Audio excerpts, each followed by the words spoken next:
The Dallas Stars seem to be interested in adding a big burly veteran defenseman, and recently have been linked to Rasmus Ristolainen and Tyler Myers. So what are the pros and cons of each, and who would you choose?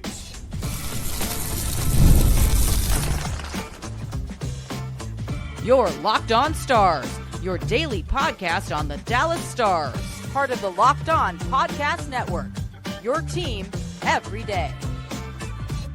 Howdy, Stars fans. I'm Joey Erickson, former producer of 105 Through the Fan. Please be sure to subscribe. We are free and available wherever you get your podcasts and on YouTube. And as always, thank you so much for making us a part of your day and making us your first listen. Today's episode is brought to you by FanDuel. Use your profit boost on the NBA future and get entered for your chance to win a trip to the NBA Finals. Play your game with FanDuel, the official sports betting partner of the NBA. The Dallas Stars have recently been linked to a couple of veteran right shot defensemen, Rasmus Ristolainen of the Philadelphia Flyers. He's Finnish, by the way, and Tyler Myers of the Vancouver Canucks. So let's look at the pros and cons of each player, and I'll give a suggestion to Jim Nill as well on who he should really go after at this year's trade deadline. Also, the Stars still seem to be in the mix on Evander Kane. I wanted to revisit that situation for a bit. And The Athletic put out an article matching each contender with the perfect trade deadline piece. And the Stars were linked to Zach Whitecloud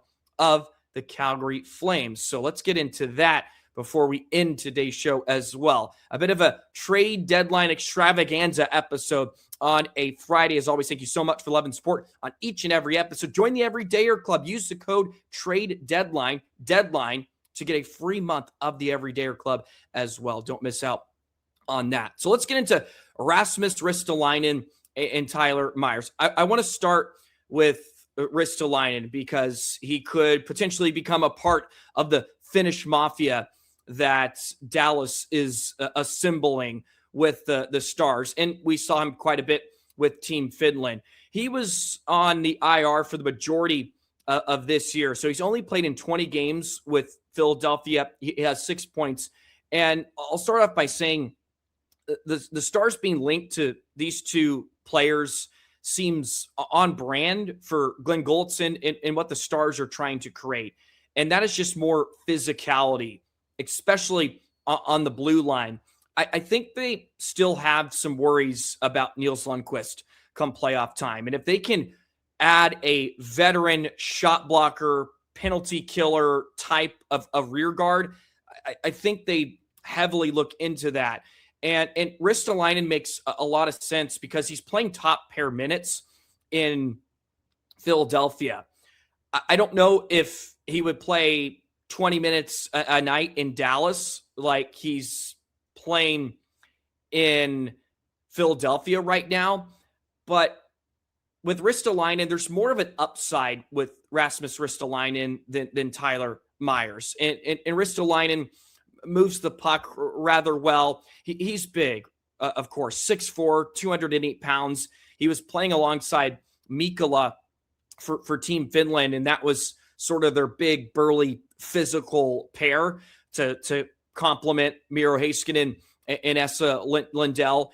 And he has overall very good defensive numbers. If you look at hockey stat cards, his defense rating is plus 0.8. His offensive rating is minus 2.7.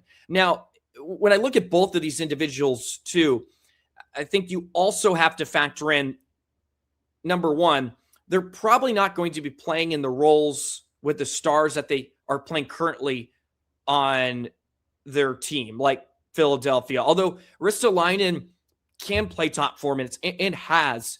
He blocks a ton of shots. He's only blocked 20 shots this year, but last year, 97. And a lot of years, you look 142, 125. He has been a premier shot blocker in the NHL. And he brings a physical edge, too. He had 97 hits last year with Philadelphia. And if you look at the team rankings over the last few years, he is in the upper echelon of the Flyers D-man and really time on ice. And hits, block shots, you name it. And he's played pretty big minutes for them. He's also a pretty reliable penalty killer. which is, I think, a bonus if you're Dallas to have another pair you can maybe go to with Harley and instead of Lundqvist. He's averaging over a minute and a half time on ice on the penalty kill over the last two years with Philadelphia. So that's also an added bonus. Another pro compared to Tyler Myers is he's much younger. He's 31 years of age, but it means his price is a tad steeper. But both players too do have some term remaining, but it's not so much of a cap hit where the Stars have to do a ton of cap gymnastics because they may be able to save some money with the Tyler Seguin injury. So Ristolainen has a cap hit of $5.1 million, and you would have another year of him next season, which if you're Dallas, I think makes him really shine bright because then you'll feel really comfortable and have some stability in your top four for the first time in a while. As much as we all want Nils Lundqvist to kind of be that guy, I don't know if he's there. And Liam Bichsel, he's still 21. He needs time. And he's coming off an injury for the first time in his at least career with the Dallas Stars. So Ristolainen feels like a guy you can kind of plug and play with a Thomas Harley. So you get the really offensively gifted skater that is Harley. And then you have Ristolainen, who could be the kind of the big bruiser and more of a shutdown guy. I mean, imagine Harley, Ristolainen, then Heiskanen, Lindell. That's a really solid top four if you're Dallas, and the strongest they would have had since Chris Tanev. And these guys are tad cheaper. Now, how much is Philadelphia really wanting to maybe offload Ristolainen? Who knows? He doesn't have a no movement clause or anything of that. So it's it lines up and makes a ton of sense that the Stars would be intrigued about him. Let's move to Tyler Myers a bit. Look, his game's not good at all, but if Dallas is looking to add a piece, I like Ristolainen, this is sort of a backup plan in some ways, if you ask me, because Myers isn't coming in playing a top four role. Really, if you go out and get somebody like Myers, to me, he's going to be a Petrovic role, where maybe he's on your third pair. Maybe getting out of the dumpster fire that has been Vancouver could help him. But he's just not the guy he once was. Of course, he's much older. He's 36 years of age, but he's 6'8", 229. So it's obvious why the Stars want to bring him in. They just want somebody that had some size and can bring a punch. Now, he doesn't move the puck well, and that's why Ristolainen is a much more valuable piece in my eyes. He's got 91 blocked shots, so he still blocks a ton of shots. He doesn't log a ton of PK minutes. He logs a ton of PK minutes, not a ton. I meant a ton, like over 2.5 minutes of PK time over the last couple of years. So, and he's a $3 million cap hit. So he's cheap. He is definitely, I think, the safety option if you're Dallas. But if you can go after Ristolainen, you 100% do that. And I would say there's a pretty wide margin between the two. Just to throw the ratings at you, since I brought it up with Ristolainen, Myers -7, defensive rating -6, offensive, not good. Again, Vancouver, of course, we know has struggled. Maybe getting out of there could help to some degree. He does have a partial no movement clause, so he would have to waive it if the Canucks could find a place he would want to go to. And I think I saw from one of the reports that he would be interested in playing for Dallas. But I think the obvious choice is Ristolainen. There's, I think, a rapport there with the Finnish players. I think that means something. It probably should mean something. They just played together with Team Finland, and he is a much better puck mover. He moves much better at his age. You still have a year of control, and it isn't like a massive cap hit where I don't know. I'm not exactly in tune all the time with the cap space situation, but I feel like if the Stars went and got him, maybe they can let go of a Niels Lundqvist, maybe some other pieces, maybe even a Sam Steele to offset some of the costs that were. It's not going to hamper your ability to sign Jason Robertson. I imagine a lot of what the Stars are trying to do probably kind of leans into that to some degree. But I think this would be an awesome pickup for Dallas. And Rasmus Ristolainen would be my choice, but I think a pretty wide margin. But the type of players that each of them are make a lot of sense. And that's what the Stars are trying to build up for. And that is just become a much heavier physical team. And I say it every year. I feel like once we get to the postseason, you look at the Edmontons of the world, the Panthers, just the two teams that have played in the Stanley Cup the last couple of years. Just think about the size they have. They're not all the most attractive, sexy players on the blue line. We know that. But they're big and they're heavy. But they also have, a nice skill set and attributes that lead them to move in the puck, and they, can play and be effective players at their size. So I think Dallas is gearing up for that. And probably reason why they're maybe looking at a guy like Evander Kane. That still seems to be a particular interest to the Stars. So I want to revisit that because we've touched on it before, but it's always nice to revisit that. So let's get into it in just a moment. Today's episode of Locked On Stars is brought to you by Indeed. Workplace chaos, deadline stacking up, inbox overflowing, and one position you have to fill still sitting open. When the pressure's on and you need the right hire, this is a job for Indeed sponsored jobs.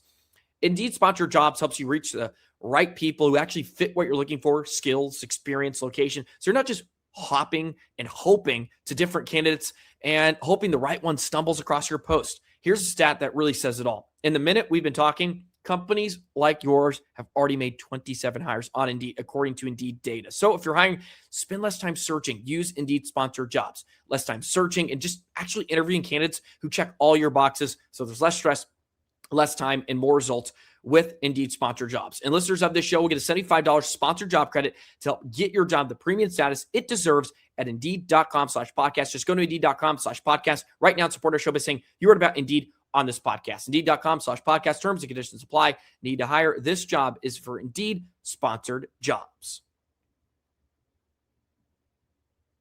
Today's episode of Locked On Stars is also brought to you by our friends at Factor. Cold days, packed schedules, and big goals. That's winter. And when there's not a lot of time to cook, eating well can feel like just one more thing on the to-do list. That's where Factor comes in. Factor makes healthy eating easy with fully prepared meals designed by dietitians and crafted by chefs so you can eat well without planning, prepping, or cooking.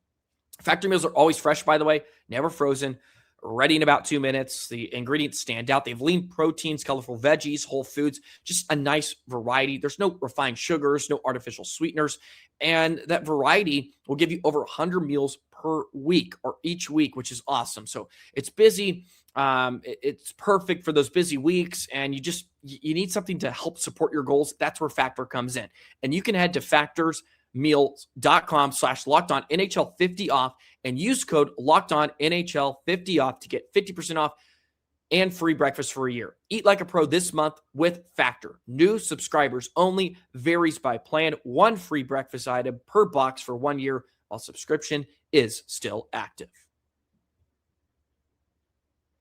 Hey, Locked On Stars fans, be sure to check out the NHL Everydayer Club. As I mentioned right off the hop, you can use the code DEADLINE, lockedonstars.supercast.com. Use code DEADLINE for 1 month free of the Everydayer Club, access to an audio-free version of this show, and access as well to a Discord server where a bunch of different Locked On hosts are going to be in the trade deadline server talking about all the moves that are going to be made. And it sounds like things are starting to heat up. It's going to come fast and in a hurry for every team involved. And hopefully the Stars are going to be active. And Evander Kane came up again between Dallas and is probably a player I'm pretty pro for the Stars going out and getting for multiple reasons. I've mentioned it before.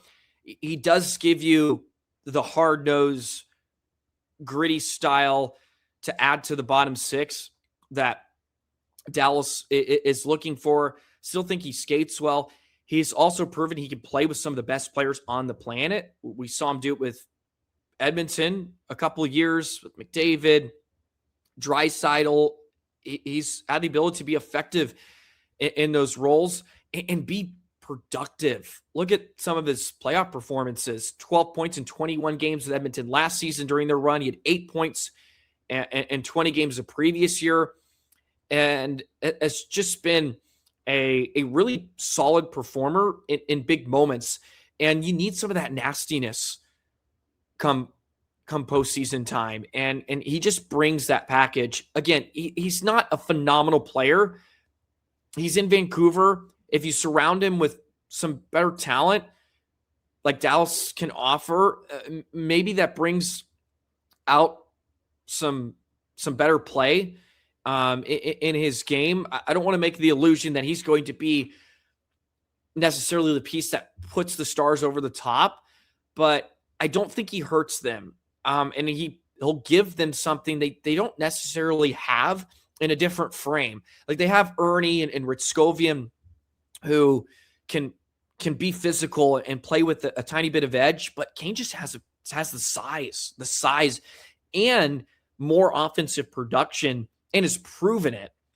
And I've made this point too. You look at guys like Duchesne and Ben, I feel like I'm harping on this and I don't want to be this gigantic hater, but those are not players in the postseason that have performed every year with Dallas, especially the last couple of years. Ben really has in his career with Dallas, just, last couple of years. He's getting older.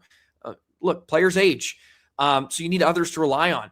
Kane, I know he's 34, but he's a year removed from having 4 goals, 6 goals and 6 assists in 21 playoff games. I think this makes a ton of sense. I think it would be wrong for maybe the Stars not to be involved. And Vancouver could be a team that's maybe just looking to offload pieces. And he's also at the end of a contract. So it'd be a rental. I don't think the Stars would be necessarily intrigued in signing him past this year, but he has the rapport with Glenn Gulutzan. And I know there's some personal issues with Kane, and there's kind of the locker room aspect. But Gulutzan has coached him before, obviously knows how he would work in the room. And I would think he would be a large factor in signing off on a trade for Kane. I would just say, as the Stars do sign him, I'm not going to be worried about the culture or the locker room, dressing room, because Gulutzan has dealt with him firsthand personally and would know how he fits in a room. And he wouldn't sign off on this decision for the Stars to go sign him if he believed it was going to be hurtful to the Stars is kind of how I see it. So, and he's having a decent year, 26 points in 57 games. I mean, that's hard to find kind of in bottom 6 roles. And the cap hit is a bit maybe steep for him at over $5 million. So that provides some issues. But he's been playing with Pettersson and DeBrusk on that top line. Again, he can play with the best players on your roster. So I really am. I think I'm pro Kane. I feel like I've talked myself into it, and we've discussed it a couple of times. We've done multiple segments on Kane, and I think it'd be a nice change of pace to some degree too. We know that the Stars have gone out; they've gotten the Zuccarellos of the world, and they got the Rantanen, right? You have enough of those guys, kind of the high end talent scoring. But he can add a little size, grit, physicality, and a mix to complement that is, the ability to produce with some of the best players on your team. I think it's really a no-brainer if the price is right, of course, which again is always going to play a factor. This one wouldn't have any effect on Robertson. So remember that with him being at the end of his contract. So there wouldn't be any worry there. Now I'll say I'd rather go after a Blake Coleman. To be fair, I would take a little more offensive pop and a couple more years of control if the Stars can manage that, but that may be tough with how constraints the Stars are. So all those things have to be factored in. But there was, another, linkage to Stars maybe being in on him all the way down to the very end of the deadline. So I'm anxious to see what happens in the next week, but felt it was necessary to maybe revisit this conversation a touch. Now, a player I really haven't brought up at all. Maybe I've touched on him in passing on a few of these certain episodes because I feel like we've talked about the deadline, or at least players over the last really month or so since the new year. And The Athletic had linked certain contenders to the perfect trade deadline acquisition. The Stars were linked with Zach Whitecloud. So I'll tell you more about that in just a moment. Today's episode of Locked On Stars is brought to you by FanDuel. Ever wanted to experience the NBA Finals live and in person? FanDuel is giving you a chance to turn that dream into reality with their NBA sweepstakes. Here's how it works. Use your profit boost on an NBA future, and you'll automatically be entered for a shot to win a NBA Finals trip for two. That's right. Flights, tickets, the whole experience. If you're already looking at the board and thinking about which team can make a deep run, this is the perfect time to lock it in. Futures this time of year are great, whether it's picking a team to win a championship or grab a conference title. It adds an extra layer of excitement to every game down the stretch. And now, not only can you pick cash, but it can also send you to the NBA Finals. Visit FanDuel.com to get started. Use Profit Boost on an NBA future and get entered for your chance to win a trip to the NBA Finals. Play your game with FanDuel, the official sports betting partner of the NBA. This article is titled 2026 NHL Trade Deadline Perfect Fits. Who should land Vincent Trocheck and Justin Falk? The Stars were not linked to either of those individuals. The Minnesota Wild are actually linked with the Rangers forward Trocheck. Not linked, but at least in this article, the best fit. And Detroit with Justin Falk. I should mention that Detroit seems to be intrigued about Tyler Myers as well. So maybe Justin Falk is a part of their plans as well. But I wanted to get into this because it's really intriguing, and I think there's some great points with Zach Whitecloud, who is a player I've always just kind of enjoyed. He's never been the guy in Vegas when he was there. He's a Stanley Cup champion.